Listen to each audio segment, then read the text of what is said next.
اعوذ باللہ من الشیطان الرجیم بسم اللہ الرحمن الرحیم۔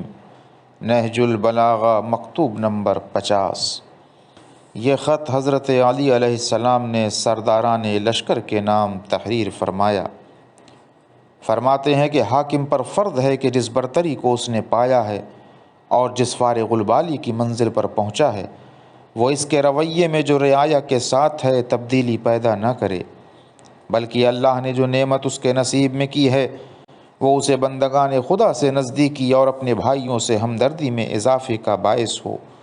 ہاں، مجھ پر تمہارا بھی یہ بھی حق ہے کہ جنگ کی حالت کے علاوہ کوئی راز تم سے پردے میں نہ رکھوں اور حکم شرعی کے سوا دوسرے امور میں تمہاری رائے مشورے سے پہلو تہی نہ کروں، اور تمہارے کسی حق کو پورا کرنے میں کوتاہی نہ کروں اور اسے انجام تک پہنچائے بغیر دم نہ لوں، اور یہ کہ حق میں تم میرے نزدیک سب برابر سمجھے جاؤ۔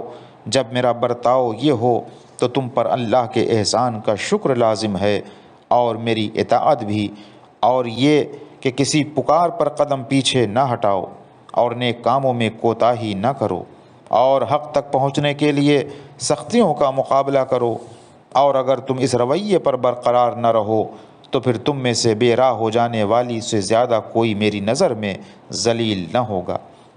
پھر اسے سزا بھی سخت دوں گا اور وہ اس بارے میں مجھ سے کوئی رعایت نہ پائے گا۔ تم اپنے ماتحت سرداروں سے یہی عہد و پیمان لو اور اپنی طرف سے بھی ایسے حقوق کی پیشکش کرو کہ جس سے اللہ تمہارے معاملات کو سلجھا دے۔ وآخر دعوانا ان الحمد للہ رب العالمین۔